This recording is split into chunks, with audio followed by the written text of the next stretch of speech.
This is the first night of Lot, and lot has to do with fate. We say sometimes that's your lot. Now, lot can be positive, uplifting, lot can be negative. That's all there is for you. And 2,300, 2,500 years ago, people were already wondering how would the new year going to turn out? How would it be? And could they do something about it? How would their lot turn out?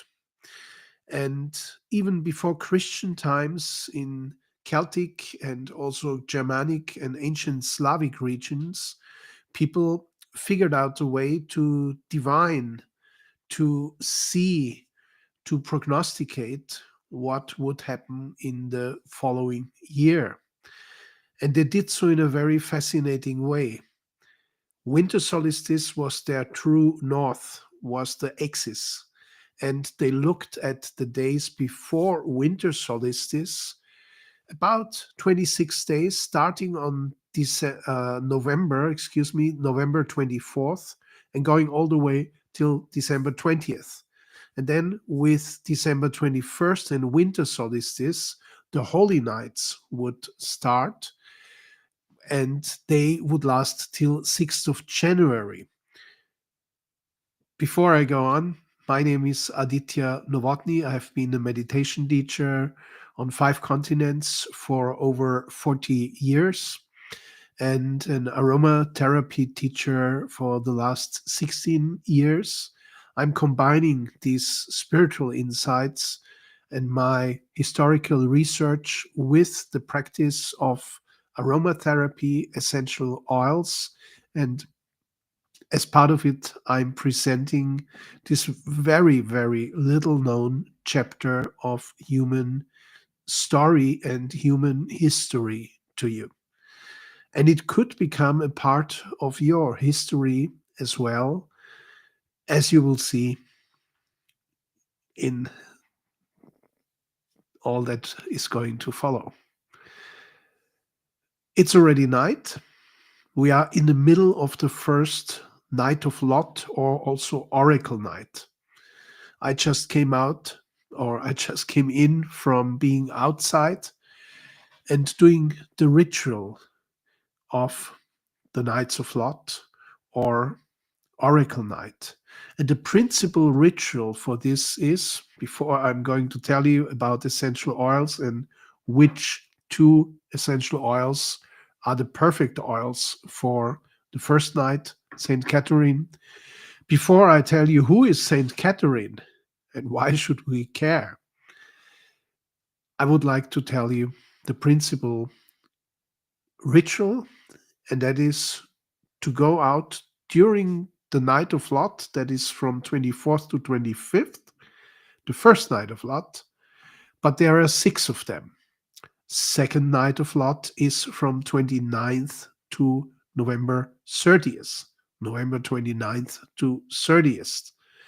And then we have 3rd to 4th, 5th to 6th, and 12th to 13th of December, the night of Saint Lucia, where all is light. And finally, 20th to 21st of December, leading straight into winter solstice.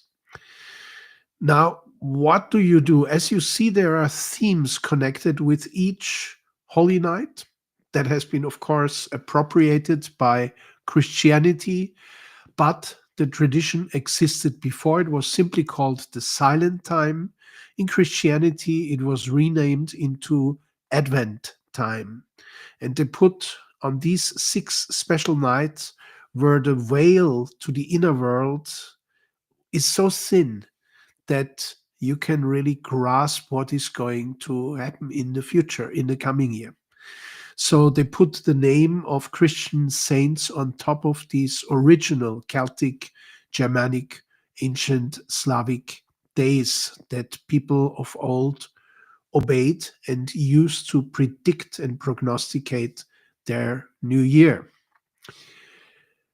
So This is huge. You go out into the forest all the way till you hit the T crossing. And there you stop and you just watch meditatively and you listen. You're just really listening. It's all silence, or there's a kind of sound like ocean roaring far away.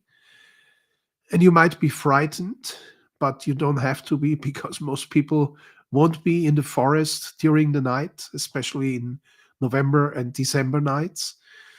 You would rather have to be worried if you go into a public park in one of the big cities. There, I don't advise it, but otherwise, if you're living out in the countryside, or if you can jump in the car and have a forest nearby, go there, go all the way to a T crossing, stay there, and for 15 to 30 minutes, just concentrate on the sound of silence. Concentrates on the sights that might be there, even if it's dark. Your visuals will change. Your optic perception will change. You might see something that you have not expected. But it's not only acoustic that you might hear messages, it's not only optical that you might see certain things, but it's also empathic, it's intuitive.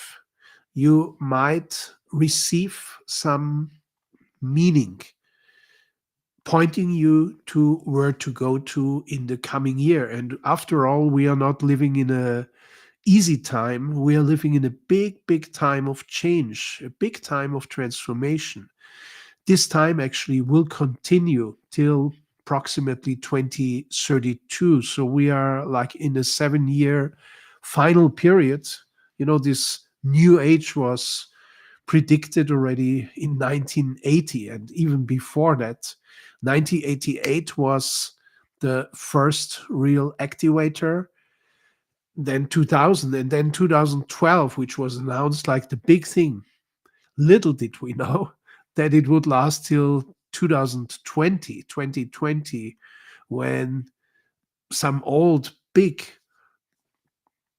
circles or influences would raise their head and would keep humanity busy with a changing agenda, basically five agendas that I don't speak about because this is about the Knights of Lot, but just to give you context. But now from 2025 till 2032, we are like in these final 7 years before the Aquarian age starts, also according to ancient Vedic astrology, which is much more profound and much older than any other form of astrology. So we are in for a treat, but we are in for the biggest transformation of our lives. And this is why the Knights of Lot, these Oracle Knights, can play such an important role, because many people don't know where to go, what's going on, who should you trust, what should you trust. And it's hard for people to get a glimpse of reality, to get a glimpse of truth.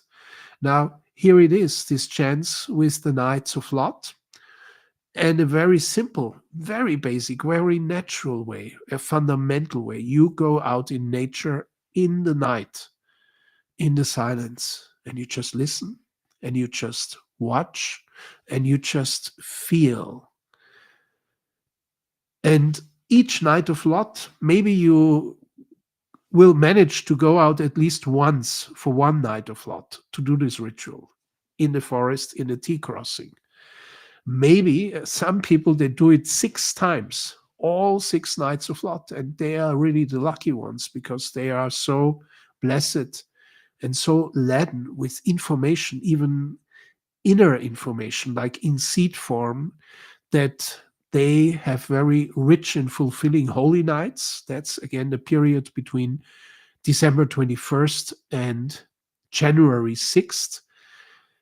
And then, of course, they can manifest in the holy nights and start to script their scripts and projects for the year.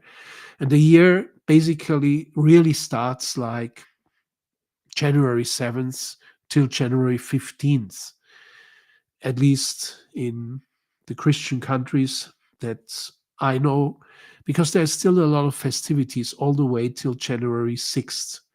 And only after that is over, beginning January 7th, the new year really starts to settle in and you start to get into a normal routine, so to speak. Now, many people don't observe why is this time of Christmas and New Year and all the way till 6th of January, St. Stephen's Day, so special. Not only St. Stephen's Day, by the way, it's also the night of the three wise men or the three magi from the east, the three wise men, 6th of January. Why is this time so different? And why is it like we're coming out of it and finally we are back in the normal year, starting January 7th? Well, because it's a portal. It's a portal that opens, and it does not just open at winter solstice till January 6th. It opens before that. It opens already on November 24th to 25th, that first night of Lot. And this is like the preparation in the inner world or causal world or world of ideas, as Plato and Socrates called it. Socrates and Plato said that anything that exists first is an idea that comes down and becomes manifested. Basically, they were speaking about creation, but what many people don't know how to go beyond that veil of the here and now, the time space continuum, the material universe, into the world of ideas. How can I connect? And this is something where the Knights of Lot come in, and where seers and priests, priestesses, you can imagine them like medicine men, European medicine men that lived 2,300, 2,500 years ago. Celts, Germans, Germanic tribes, that is, as well as ancient Slavs. And they were obeying, especially these 6 knights, and they all have a particular meaning. And let us look at the meaning, because that's also very important. The first night is about just going within, going inwards, reflecting, and finding strength within. That's the first night. It's called, by the way, also the silent time or Advent time. The second holy night, 29th to 30th, is going into even deeper into your heart, into love and connection. And with love is meant all love or universal love or divine love, and the connection that it brings to you when you step into that all love, into that divine love. To which, to who, to what does that love connect you? And if you go through it, I give it for free as a live stream on various social media platforms. Just tune in again and watch all 6 of them. If you go through the process, you will be one of the happiest persons, because suddenly you know so much more.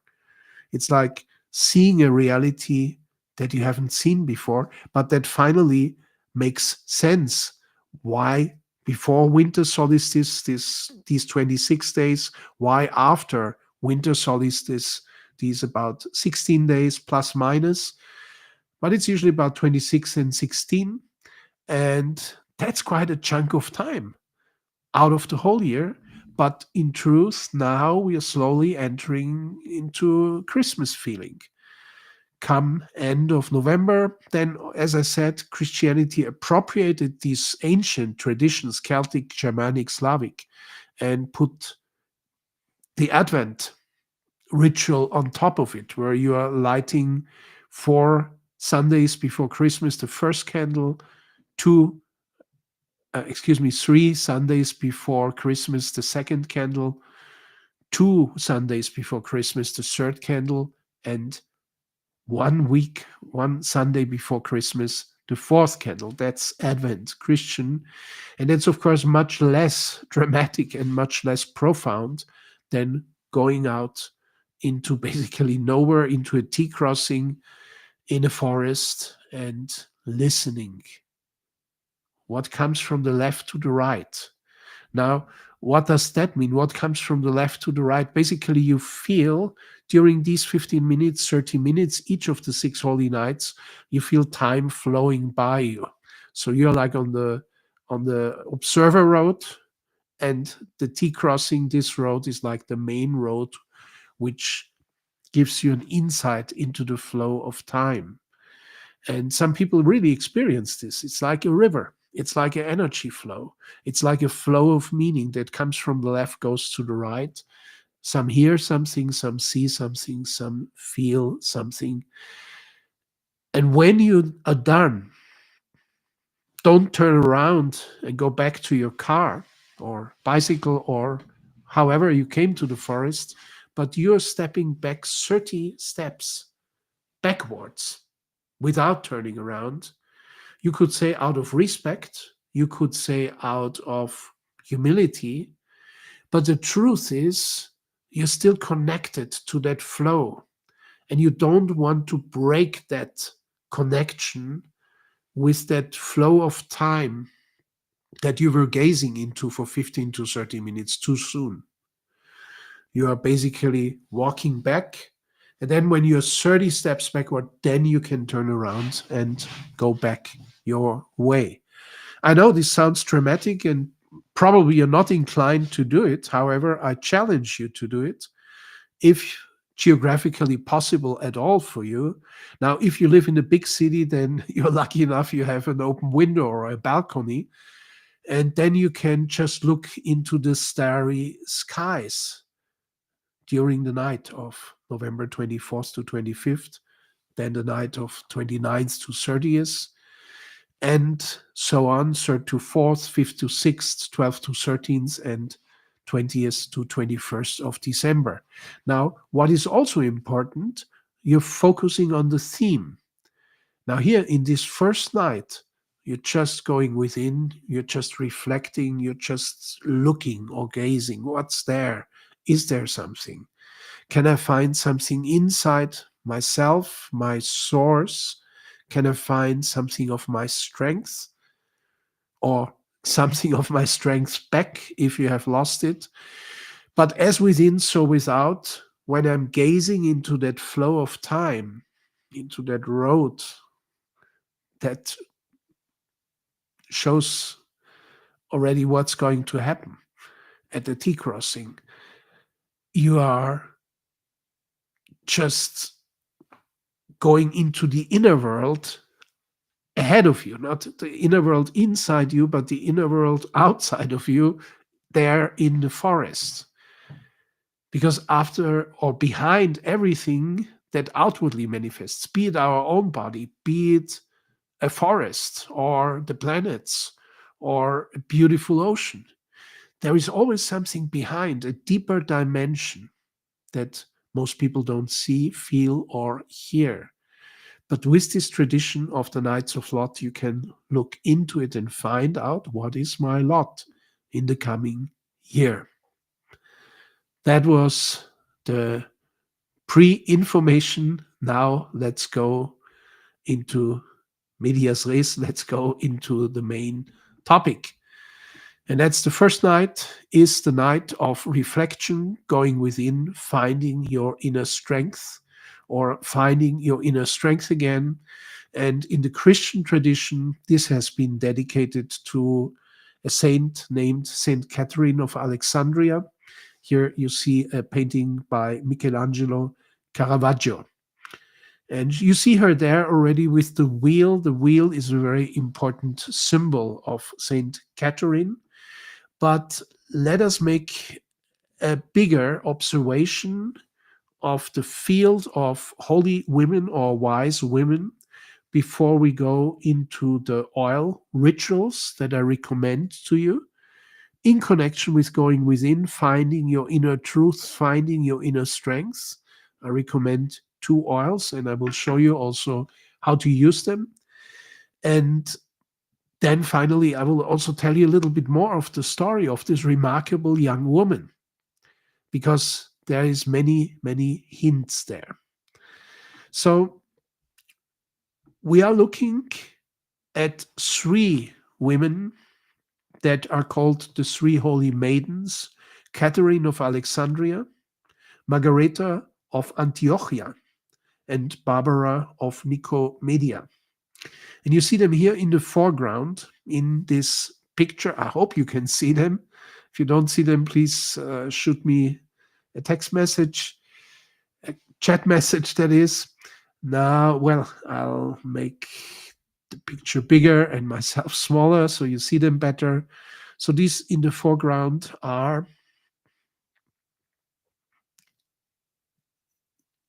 Saint Catherine in the middle, to the left Saint Margaret, and to the right Lucia. Lucia, Saint Lucia. Although I'm not sure if not on the left at Saint Lucia, I will have to look deeper. Maybe you also figure out, could be that Lucia is the one in the violet, in the purple color, and Margareta is the one in the red color.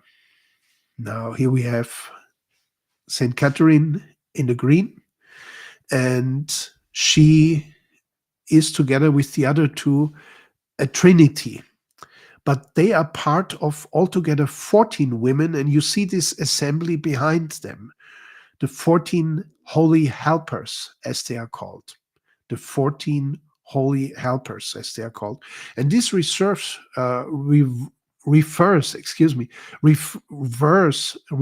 to a truth that women can save, that women can protect, that women can nourish, that women can help.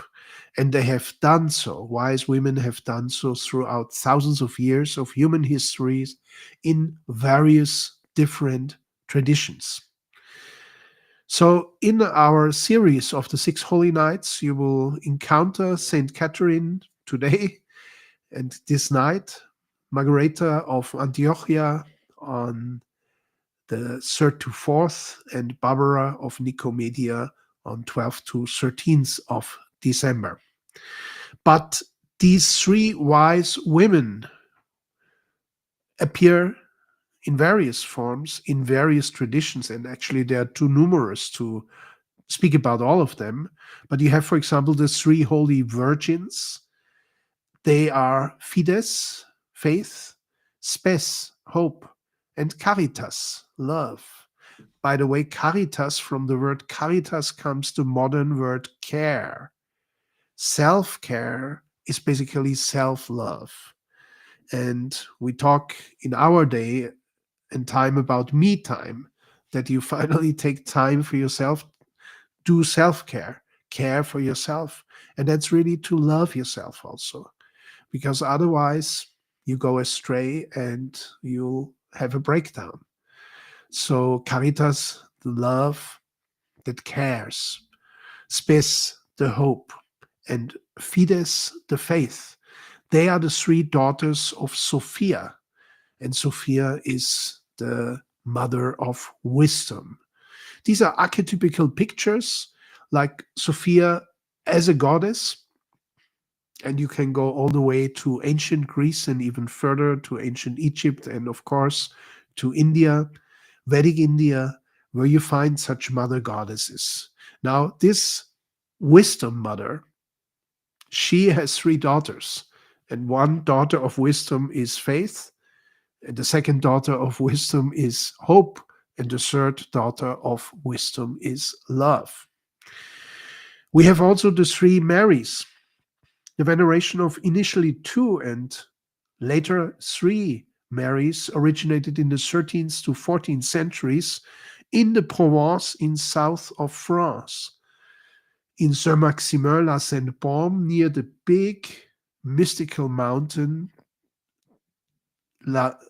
Saint Baume that even druids, southern druids, were inhabiting.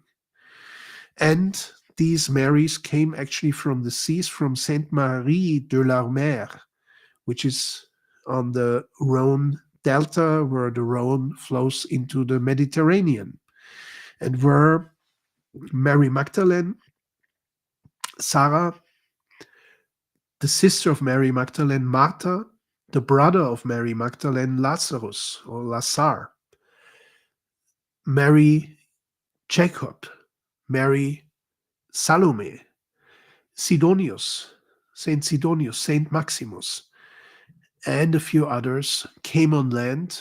They were not tolerated anymore by Saint Peter and the apostles because they were more like a men's club as soon as Jesus Christ was gone.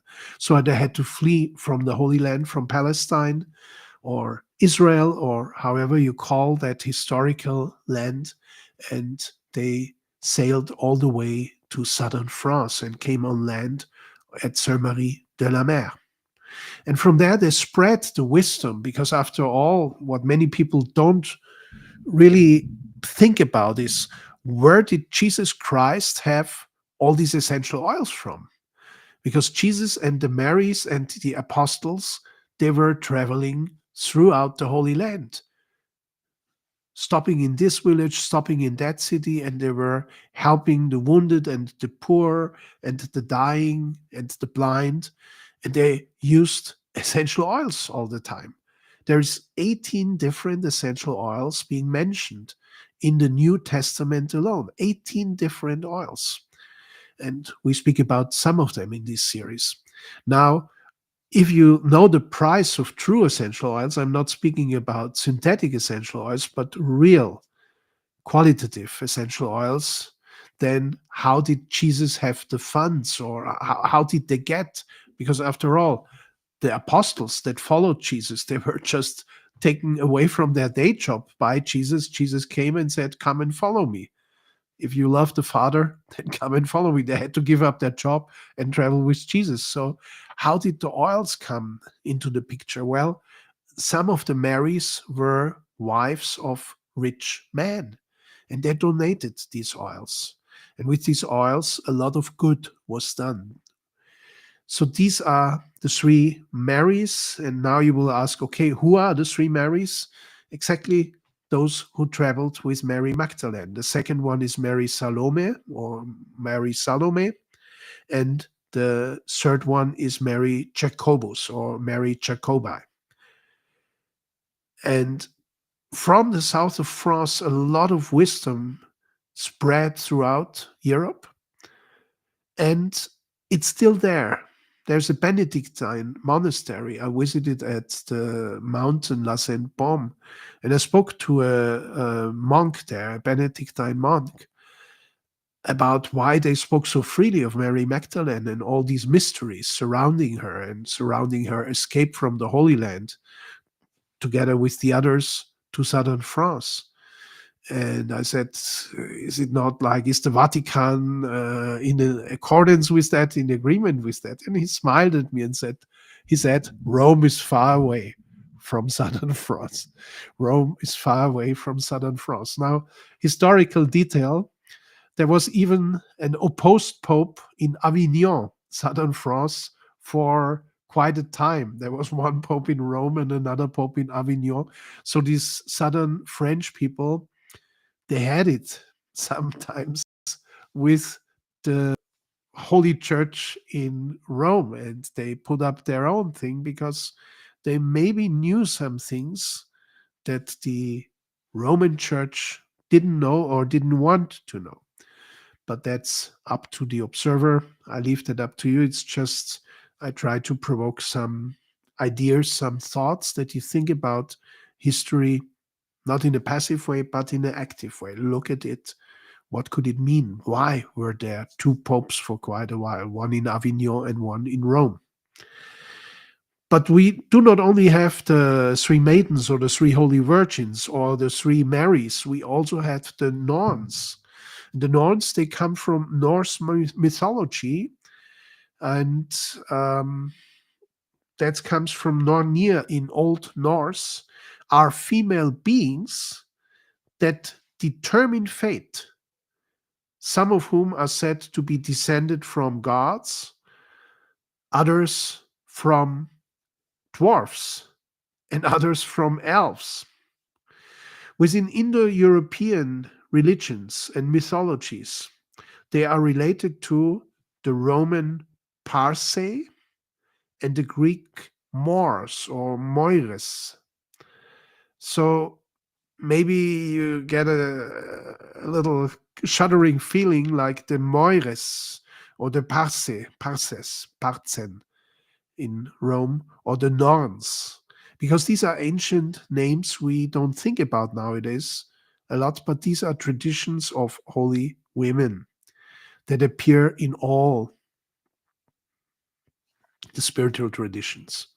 We could think of the Dakinis of Buddhism, particularly Mahayana Buddhism and Vajrayana Buddhism. We could think of the female goddesses, primarily Durga, Saraswati, Lakshmi, and Kali, which is also a triangle because Durga is like Sophia. She's like the primal manifestation of the divine feminine. And then out of Durga manifests Saraswati, who is, by the way, quite parallel to Catherine because Catherine has similar qualities like Saraswati. She has to do with learning and with words and with speaking and with convincing people, like Saraswati does. Then we have Lakshmi, and then we have Kali, like we have Catherine, Margaret, and Barbara. So I hope I gave you some impulses, some inspirations for your own research. Now let us look into the practical side of it. Let us not dwell forever on the historical side. Also, it's quite interesting because you learn a lot that's like worldwide. If we go into Asia and we find these dakinis all the way to Cambodia and to Laos, and of course in Thailand. Now, what do they mean? And what do the goddesses mean in India? As here we have the European ancient tradition. Now, let's talk about sacred frankincense for that particular night of Saint Catherine, who has to do with, and you will find out when you hear her life story. I will still tell you some excerpts of her life story. It's really about finding yourself, finding your own truth. And for finding yourself, finding your own truth, there are no better oils than sacred frankincense. I hope it shows correctly in the picture. I see it mirror-wise. And cistus, or rose of Sharon. So sacred sandalwood, excuse me, sacred frankincense, of course. There's also sacred sandalwood, but that's in another place and space. And cistus, the rose of Sharon. They have to do with our divine reality. They have to do with our inner truth. And cistus can be a way to come back to live your truth if you have been alienated too much from yourself, from your own inner reality, or from your own inner truth, as Catherine was. And sacred frankincense is the way back to the divine. Especially sacred frankincense from Oman, Boswellia sacra, connects you really to the source, to the spheres of light. Now let's go into the practice with these oils. First, sacred frankincense. You open the bottle and you first smell it. If you have the bottle, that is sacred frankincense from Oman. And if you're a beginner, breathe from the bottle. And I'm using Young Living essential oils here, Young Living essential oils. They are like the father of the modern oil companies, of all of them. They still have the biggest selection of oils And they have their own farms, which rarely companies do have. Other companies usually they just buy on the world market. So, sacred frankincense, if you're a beginner, inhale for 1 to 3 minutes and just feel what happens in your nose, in your forehead, in your head, what happens in your breathing vessels, what happens down into your lungs, how does it feel, what happens in your emotions when you're breathing sacred frankincense, and what happens in your heart, in your mystical heart, in your spiritual heart, and what happens in your thoughts. Which thoughts come up? Which thoughts become silent? And you're really absorbing the sacred frankincense, the vibration, the energy, the consciousness, not just the ether particles, the quintessence that this oil represents. Now, if you are advanced aromatherapy user or aroma practitioner, that is, do it for 3 to 5 minutes and really think about what is my truth, what is my true reality. This is about reflecting the first night of Lot, about going within, about feeling your true reality, your truth, and about finding strength. By finding your truth, you find the strength. Now, sandalwood, not only aromatically by breathing, and again, I say sandalwood, excuse me, sacred frankincense, that is, different plant, although both have a very high vibration. So you take a drop or two out of the bottle of sacred frankincense. I still have here an old bottle. Actually, the older the oils, the better. It's like with wine. These are the more modern labels, but here the original labels. And you activate and you apply clockwise on your forehead, on your heart center, heart chakra, on your forward fontanelle, and on your backward fontanelle. And actually, I'll look it up because I know the terminology in German, but that's not necessarily the same words in English. So let me look it up. Fontanella. That's where, with the baby, there is a soft spot in the skull bone.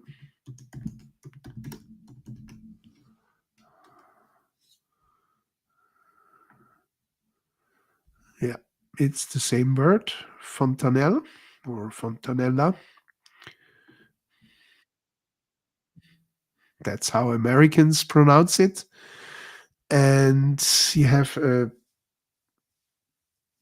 forward fontanelle that's approximately here, and you have a backward fontanelle that's approximately here. So anterior here and posterior here.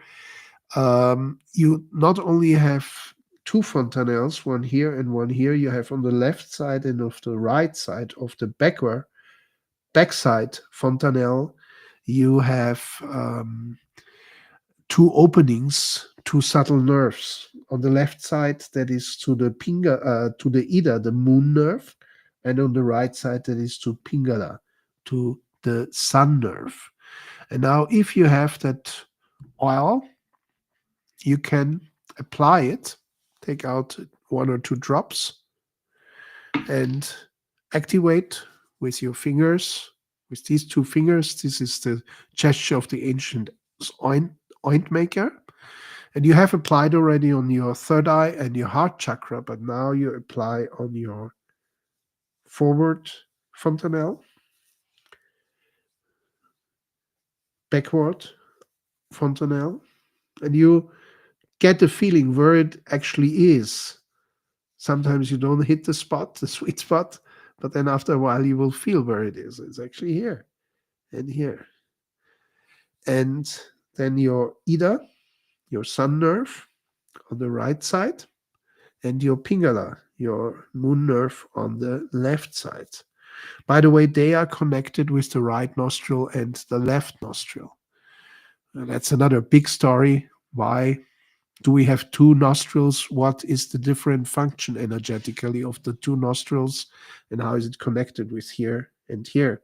Where actually many people have whorls in their hair. And it's also quite significant. Do you have a whorl in your hair only on the left side on the Ida or only on the right side on the Pingala?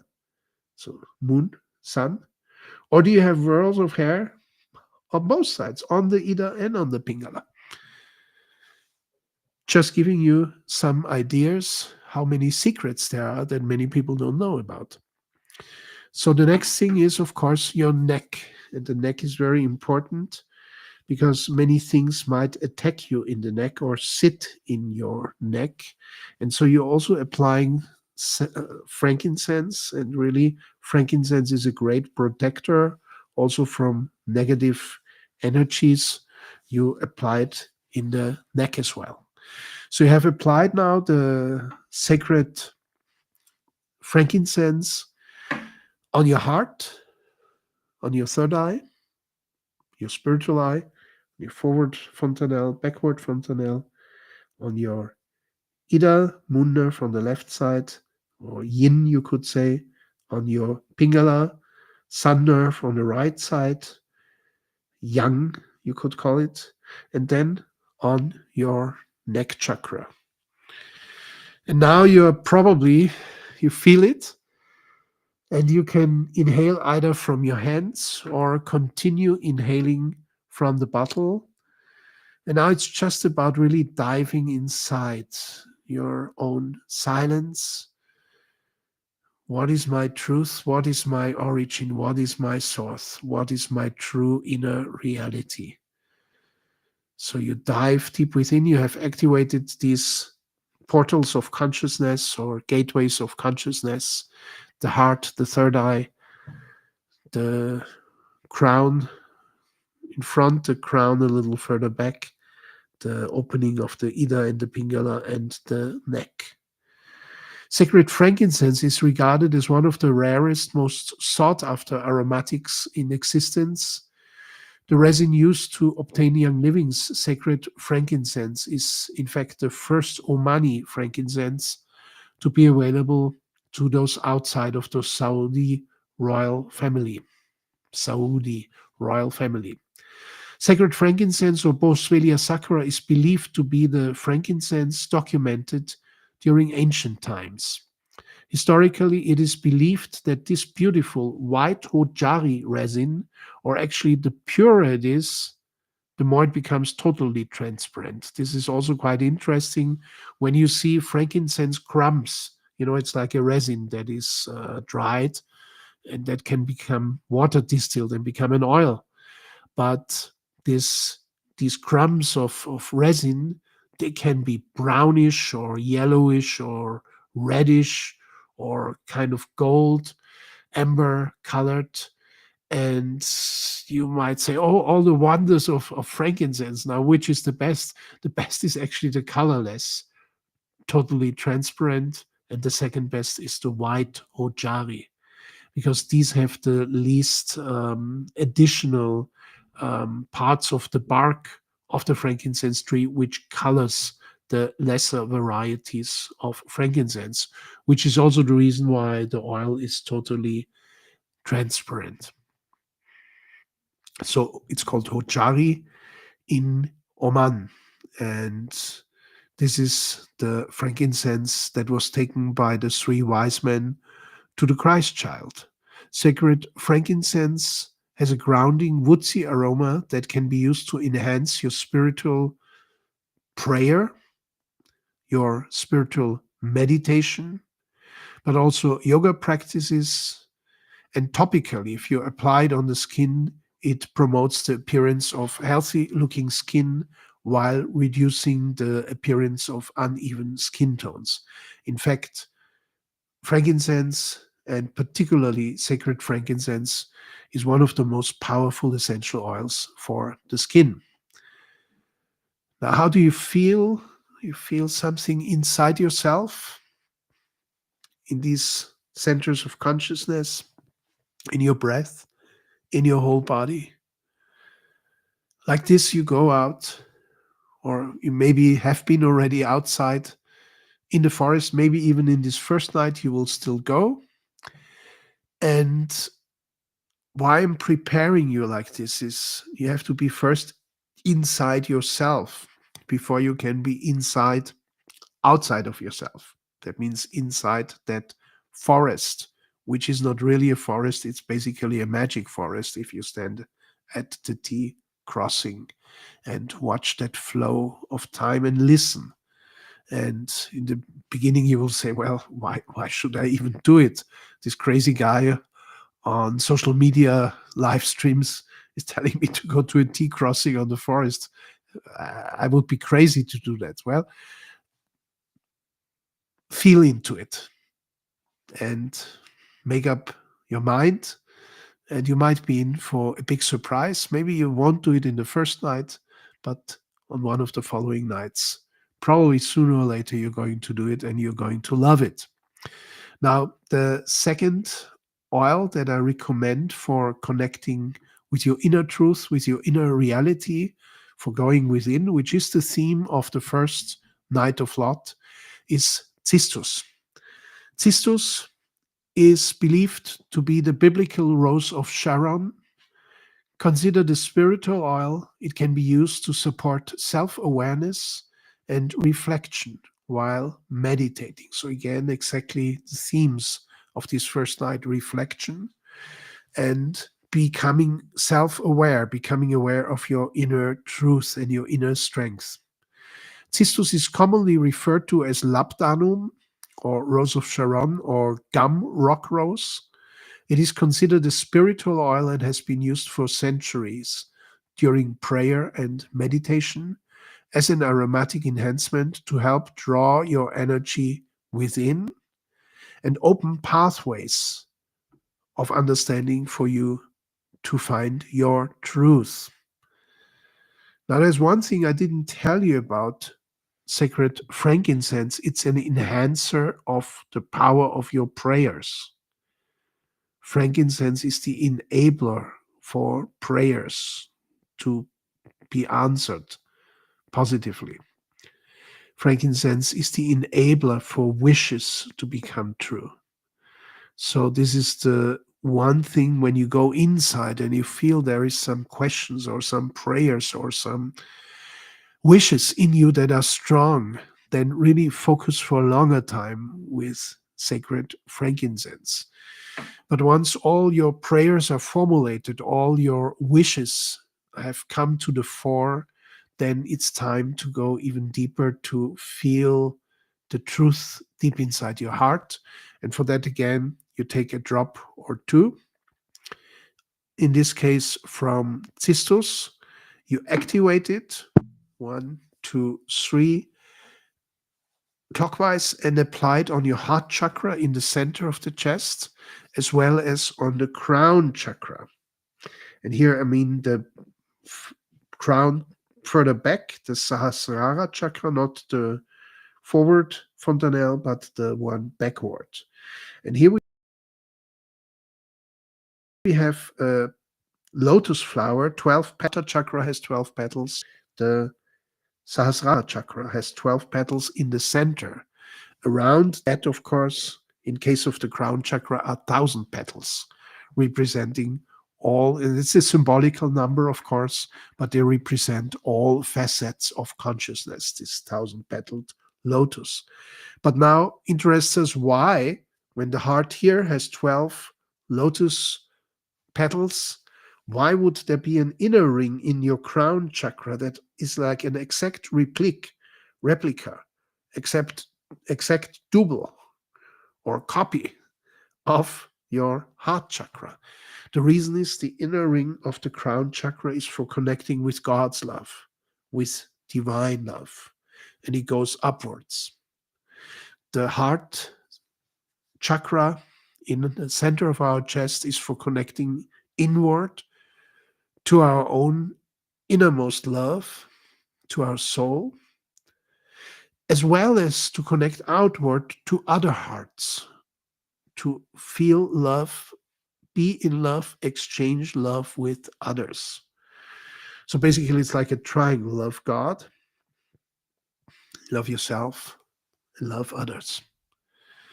And also, love is one of the surest ways to find the truth of something, because not everyone can bear love. Love is so pure, love is so strong that some people, when you look at them with loving eyes and they have some bad thoughts, they will look away. They cannot look at the pure eyes of someone loving. However, when you find someone, and often that is children who can bear that look of love, that gaze of love, then you know this is a pure soul. This is a person that has a pure heart.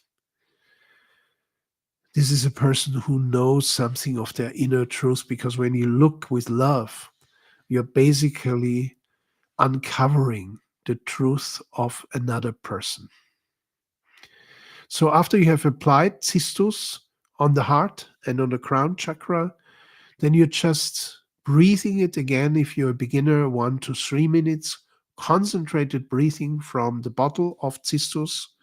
If you are more advanced in your aroma practice, then 3 to 5 minutes inhalation from the cistus bottle. What do you feel? What thoughts come up? What perceptions do you have? Where in the body do you feel the oil? It could be even in the knee or in your little toe or in your elbow. And then usually when you feel a certain resonance or a reaction in a body part, the body tells you, please apply that oil on that spot. It's truly so.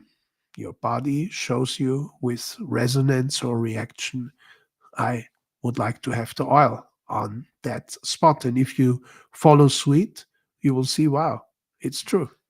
There's something behind it. It's working. Well, I'm sorry I kept the page small all the time. Here you see another picture of Saint Catherine in her red dress. So probably I was even mistaken before. Let's go back to the picture. She's the one in red. She's not the one in green. She is the one in red. When remember we had this picture. Yeah, no, I was right. She is red, but she has also green. Whereas Margareta has white and red around it. And Lucia has the purple, but also the blue. So in the middle, you have Saint Catherine.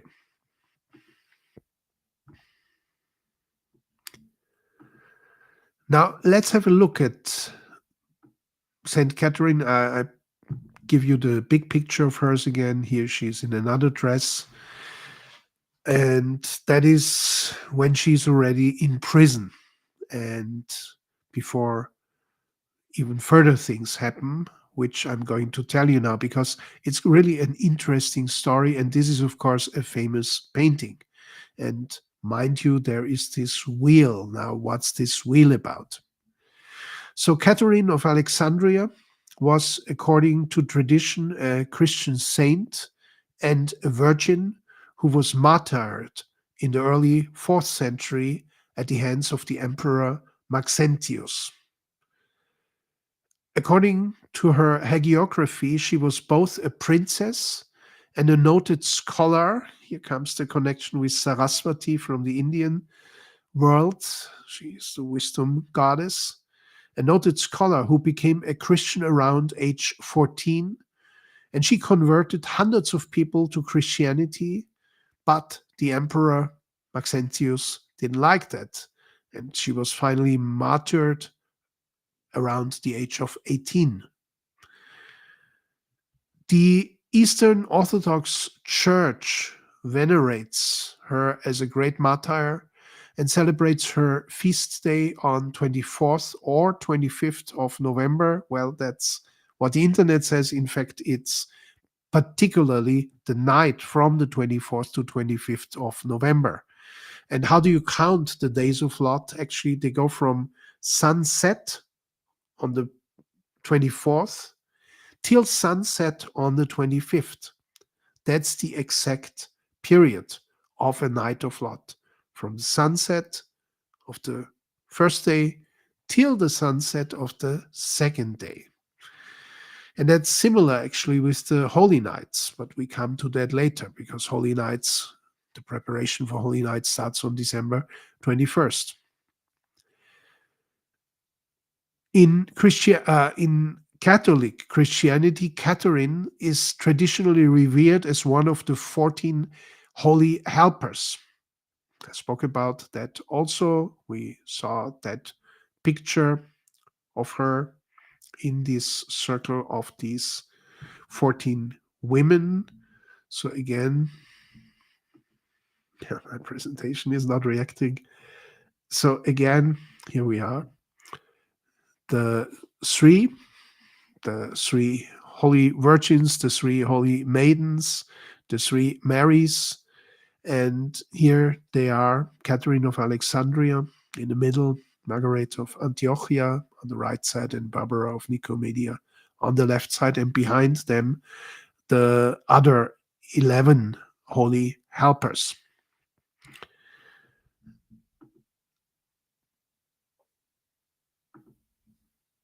Now, why am I even telling you the story? You will find out there is quite some interesting details in this story. According to the traditional narrative, Catherine was the daughter of Sabinella and Contus, or Costus, actually I know him as Costus, the governor of Alexandria during the reign of the Emperor Maximian, not Maxentius, which is quite interesting because Maxentius was an earlier Roman emperor and Maximian was a later. So there is, it's not totally sure when she lived exactly, early 4th century after Christ or later 4th century. So they were governors, her father Costus and her mother Sabinella, of Alexandria in Egypt during the reign of Emperor Maximian. She was a Greco-Egyptian. From a young age, she devoted herself to study. A vision of the Virgin Mary and the child Jesus persuaded her to become a Christian. When the persecutors began under the Emperor Maxentius, she went to the emperor and rebuked him for his cruelty. So she must have been, because this whole story is between her being 14 to between her being 18. So just a span of 4 short years. And it seems that even exactly in these 4 years, the change from Maximian to Maxentus happened. So she went to the emperor. Imagine, she was like 14, 15, 16, 17, 18, and rebuked him for his cruelty. The emperor summoned 50 of the best pagan philosophers and orators to dispute with her. So not Christian philosophers, but pagan philosophers, hoping that they would refute her pro-Christian arguments because she was already converted to Christianity. But Catherine won the debate with each of the 50. Several of her adversaries, conquered by her eloquence against the tongue and Mother Saraswati on the Indian side, declared themselves Christians and were at once put to death by the emperor. The emperor gave orders to subject Catherine to terrible tortures and then throw her in prison. Her legend tells that during the confinement, she was fed daily by a dove from heaven, and Christ also visited her, encouraging her to fight bravely and promised her the crown of everlasting glory. Angels tended to her wounds with salve, with ointment. During her imprisonment, more than 200 people came to see her, including Maxentius' wife, Valeria Maximilla. All converted to Christianity, even the wife of Maxentius, and were subsequently martyred. Upon the failure of Maxentius to make Catherine yield by way of torture, he tried to win her over by proposing marriage. Well, of course, he had killed his wife. Now he offers marriage to the Saint Catherine. Catherine refused, declaring that her spouse was Jesus Christ, to whom she had consecrated her virginity. The furious emperor condemned Catherine to death on a spiked breaking wheel. Now, there you have it. That's the meaning of the wheel. But at her touch, the wheel shattered. This is also why you see in the picture it's not in a good state, the wheel. So it couldn't be used to kill her. Maxentius ordered her to be beheaded. Catherine herself ordered the execution to commence. Can you imagine that? As per her legend, a milk-like substance rather than blood flowed from her neck.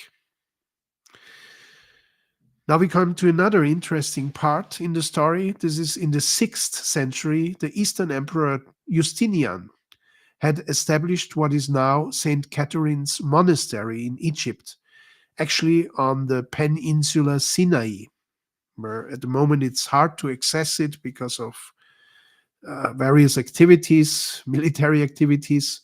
But St. Catherine's Monastery on Sinai is something very special. It had been originally built encircling the purported burning bush seen by Moses on his way back to the Holy Land. You remember they came from Egypt, from the slavery in Egypt. Countless people make the pilgrimage to the monastery of St. Catherine to receive miracle healing from Catherine. And the interesting thing, there is a sarcophagus of St. Catherine there, and that sarcophagus still issues oil from St. Catherine. I forgot, is it from her feet or from her head? But there is a miraculous oil that brings healing. Now, it's really bad or sad that so few people can access St. Catherine's monastery, but it is quite interesting. Whenever opportunity opens up again, this is definitely a place I'm going to visit because it has a double historic importance. First, the burning bush of Moses, and second, the sarcophagus of St. Catherine and the oil that is emanating, and that is a miracle oil, a healing oil. Welcome to the tradition of anointing. Welcome to the tradition of oils, of essential oils. This is what Nights of Lot are about. This is in part what also the Holy Nights are about. So I thank you so much for going with me on the journey, and the journey continues after Winter Solstice with the Holy Nights.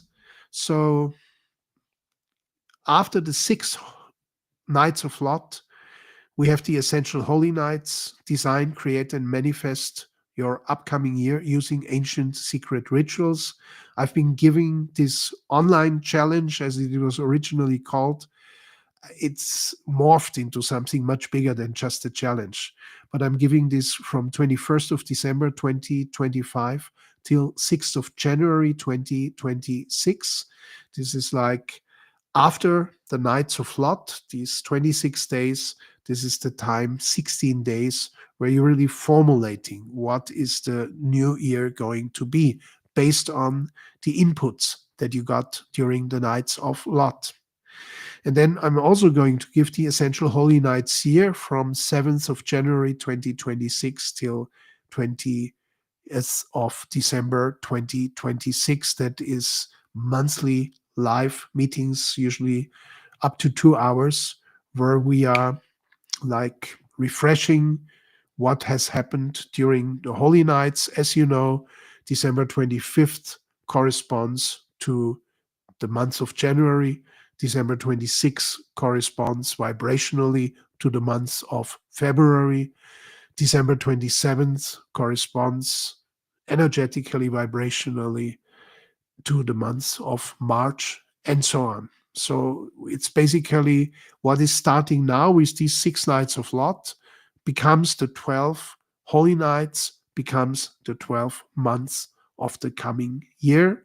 You have even the link here. I have not updated the design yet. My excuses for it, but you can register and be part of it. And if you register, you'll be not just in one Holy Nights or Holy Nights plus Holy Nights year, you'll be in three. I give you 3 years of participation for the price of 1 year.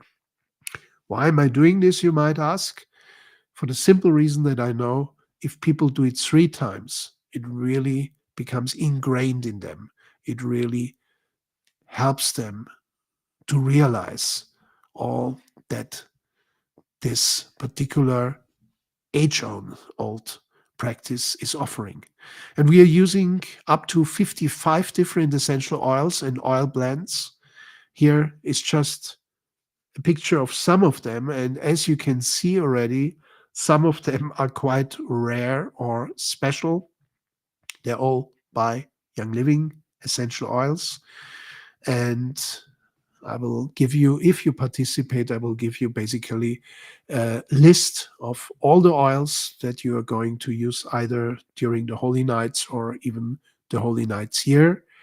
And in the Nights of Lot, we are using 2 essential oils on each night, so altogether 12 essential oils.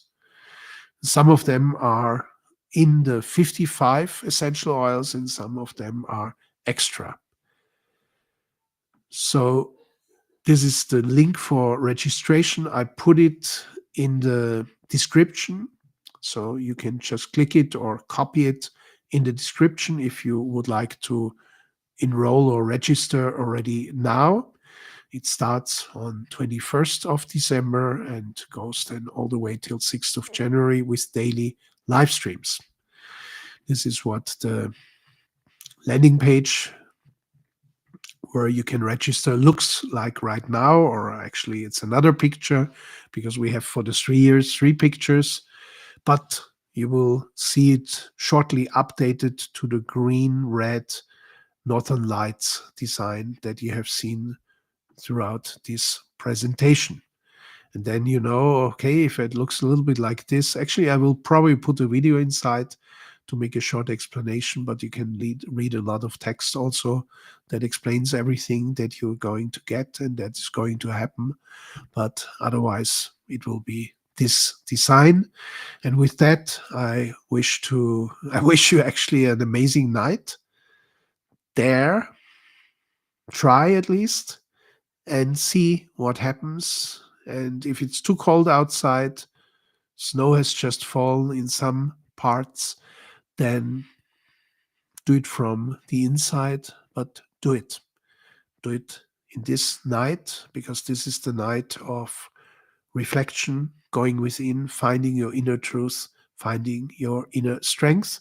We see again on November 29th to November 30th, the night of love and connection that in Christianity has been ascribed to Saint Andrew. And I wish you, well, tremendous experiences and see you in a few days.